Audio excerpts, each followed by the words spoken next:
Hi friends, welcome to tech reviews on Malayalam. ഇന്ന് നമ്മൾ review ചെയ്യാൻ പോകുന്നത് ഒരു used Samsung Galaxy S23 FE ആണ്. യൂസ്ഡ് ഫോൺ ആയതുകൊണ്ട് തന്നെ ഇതിനോടൊപ്പം ചാർജറോ ചാർജിങ് കേബിളോ ഒന്നും അവൈലബിൾ അല്ല. ആ ഫോൺ മാത്രമേ ഇപ്പോൾ അവൈലബിൾ ആയിട്ടുള്ളൂ. അതുപോലെ തന്നെ ഇതിൻ്റെ വാറണ്ടിയും ഓൾറെഡി കഴിഞ്ഞിരിക്കുന്നതാണ്. സോ നമ്മുടെ കയ്യിൽ ഇപ്പോൾ ഇരിക്കുന്ന ഫോണിൻ്റെ കണ്ടീഷൻ എങ്ങനെയുണ്ടെന്ന് നമുക്ക് ചെക്ക് ചെയ്ത് നോക്കാം. ആദ്യമായി ഇതിൻ്റെ സ്പെസിഫിക്കേഷൻസ് എന്തൊക്കെയാണെന്ന് ബ്രീഫായിട്ട് ചെക്ക് ചെയ്യാം.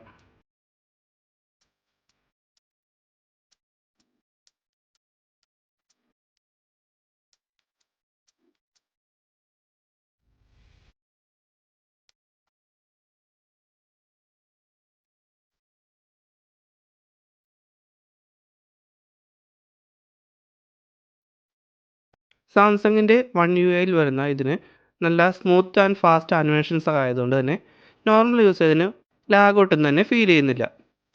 കൂടുതൽ ആപ്ലിക്കേഷൻസ് ഓപ്പൺ ചെയ്ത് മിനിമൈസ് ചെയ്ത് നോക്കിയാലും ലാഗ് ഇല്ലാതെ തന്നെ അത് ഓപ്പണായി മിനിമൈസായി പോകുന്നുണ്ട്.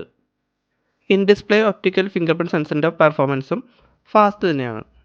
Android 13 out of the box വന്നിരുന്ന ഈ ഫോണിൻ്റെ ഇപ്പോൾ ആൻഡ്രോയിഡ് 14 വരുന്നത്. അതുപോലെ തന്നെ കൂടുതൽ അപ്ഡേറ്റ്സും ഇതിൽ ഓൾറെഡി അവൈലബിൾ ആണ്. സാംസങ്ങിൻ്റെ പുതിയ ഗാലക്സി AI ഫീച്ചേഴ്സും സർക്കിൾ ടു സെർച്ച് പോലുള്ള ഫീച്ചേഴ്സും ജെമിനി AI ഫീച്ചേഴ്സും എല്ലാം ഈ ഫോണിൽ ഓൾറെഡി അവൈലബിൾ ആണ്. സിം ട്രേ ചെക്ക് ചെയ്യുമ്പോൾ 2 ഫിസിക്കൽ സിം ഇടാനുള്ള ഓപ്ഷൻ നമുക്ക് കാണാം. അതുപോലെ തന്നെ സിം ട്രേയുടെ കണ്ടീഷനും വളരെ നീറ്റ് തന്നെയാണ്. ഇതുകൂടാതെ ഒരു eSIM ഇടാനുള്ള ഓപ്ഷനും ഇതിൽ അവൈലബിൾ ആണ്. 120 ഹെർട്സിൻ്റെ സ്മൂത്ത് റിഫ്രഷ് റേറ്റ് ഇതിൽ അവൈലബിൾ ആണ്. എന്നാലും LTPO ഡിസ്പ്ലേ അല്ലാത്തതുകൊണ്ട് തന്നെ യൂസ് ചെയ്യാതിരിക്കുമ്പോഴും 120 ഹെർട്സ് തന്നെ എടുക്കുന്നതാണ്. ക്യാമറ ഭാഗം എടുത്ത് നോക്കിക്കഴിഞ്ഞാൽ 0.6 സൂമുള്ള അൾട്രാ വൈഡ് ലെൻസും 3x ഒപ്റ്റിക്കൽ സൂമുള്ള ടെലിഫോട്ടോ ലെൻസിൻ്റെയും ഓപ്ഷൻസും കാണാൻ സാധിക്കും. ഇതുപയോഗിച്ച് 30x സൂം വരെയുള്ള ഫോട്ടോസ് നമുക്ക് എടുക്കാം.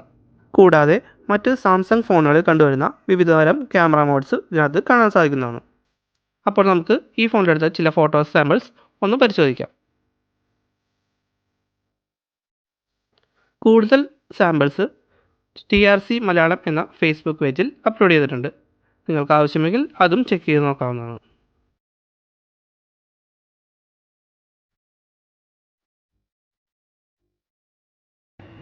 മെയിൻ ക്യാമറയിലെടുത്ത 4K 60 FPS റിഫ്രഷ് റേറ്റുള്ള വീഡിയോ ആണ് ഇപ്പോൾ കണ്ടുകൊണ്ടിരിക്കുന്നത്.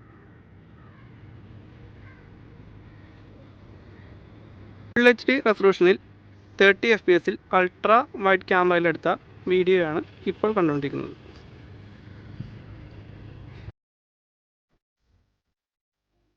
ഫോർ കെ 60 FPS റിഫ്രഷ് റേറ്റിൽ എടുത്ത സെൽഫി ക്യാമറയിലെടുത്ത വീഡിയോ ആണ് ഇപ്പോൾ കണ്ടുകൊണ്ടിരിക്കുന്നത്.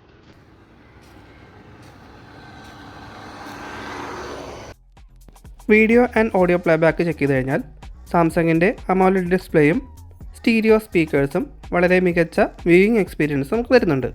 നമുക്കതൊന്ന് ചെക്ക് ചെയ്ത് നോക്കാം.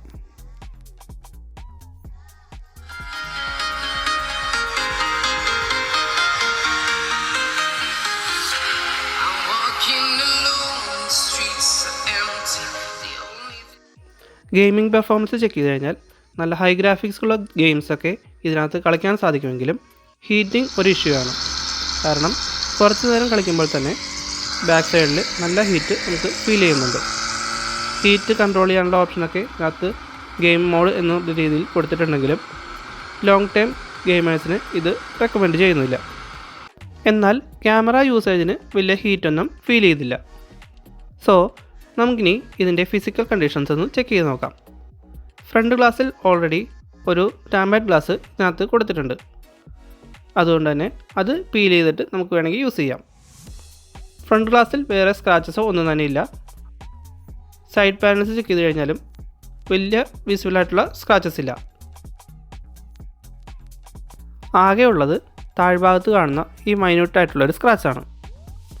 അതുപോലെ തന്നെ ബാക്ക് സൈഡിൽ ബാക്ക് കവർ ഇട്ടതിൻ്റെ ചെറുതായിട്ട് ഇതുപോലത്തെ പാടുകളും കാണാൻ സാധിക്കുന്നുണ്ട്.